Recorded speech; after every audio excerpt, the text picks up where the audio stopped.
আল্লাহ তাআলা জান্নাত পাওয়ার ক্ষেত্রে সবচাইতে ইজি এবং সহজ করে দিয়েছেন নবী রাহমাতুল লিল আলামিনের উম্মতকে। আপনার আমার জন্য জান্নাত পাওয়া সবচাইতে ইজি করে দিয়েছেন আল্লাহ দয়া করে। কিন্তু আমরা বোকা,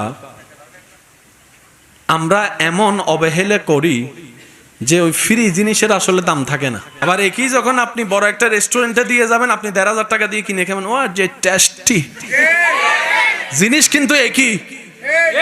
আমি কি বুঝাতে পারছি কথা?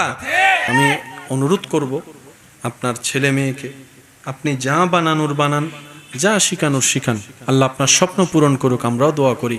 তবে একটা কাজ সাথে রাখবেন, সন্তানের অন্তরে আপনার নবীর প্রতি আদব এবং মহাব্বত প্রবেশ করাই দিন, আপনার রবের প্রতি ভয় প্রবেশ করাই দিন।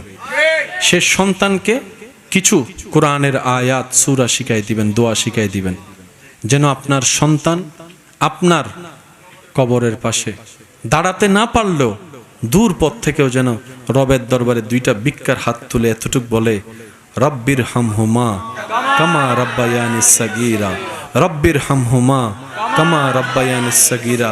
মওলা গো, আমার মা অনেক কষ্ট করে আমাকে পেটে ধারণ করেছিল। আমি যখন পেটে ছিলাম আমার মা ঘুমাতে পারেনি, বমির জ্বালায় খেতে পারেনি, গন্ধ খাবারের, ভালো খাবারের গন্ধ পর্যন্ত সইতে পারেনি আমার মা। আমাকে দুনিয়াতে আলো দেখাতে গিয়ে ভালো করে হাঁটতে বসতে আমার মা পারেনি। রাতের ঘুমকে আমি নষ্ট করে দিয়েছি। আমার মা যখন সারাদিন কাজ করে ক্লান্ত শরীর নিয়ে রাত্রে একটু ঘুমাতে যেত, আমি সন্তান মায়ের পেটে থেকে কিছুক্ষণ ডানে লাথি মেরেছি, কিছুক্ষণ বামে লাথি মেরেছি। আমার সে লাথির যন্ত্রণায় আমার মা ব্যথা পেলেও কখনো উ শব্দ করেনি।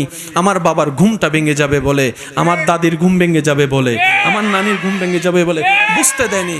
আল্লাহ গো, আমার মার জন্য আমি যদি চামড়া দিয়ে জুতোও বানাই দিই, আমার মা বাবার হক আমি আদায় করতে পারবো না। কিন্তু আজকে তো আমি অপারগ, কারণ এমন বাস্তবতা, কুল্লু নাফসিন যায়িকাতুল মউত, এটা এমন চির বাস্তব।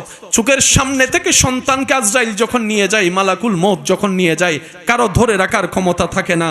আল্লাহ গো, আমার মা এতদিন আমার কাছে ছিল, দূরে থাকলো মাটা বাবাটা আমার কাছে ছিল, সন্তানটা আমার কাছে ছিল। আজকে তো ইন্না লিল্লাহি ওয়া ইন্না ইলাইহি রাজিউন। মওলা তোমার দিকে চলে গিয়েছে, তোমার দিকে চলে গেল।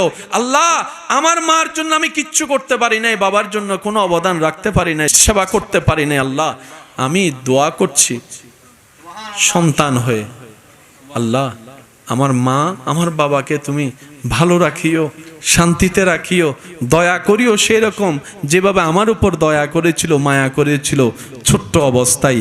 এদিকে সন্তানের হাত উঠবে, এদিকে রবের দয়া উন্মুক্ত হবে, জাহান্নামী হলো আল্লাহ চাইলে দয়া করে জান্নাতি বানাই দিবে। সুবহানাল্লাহ।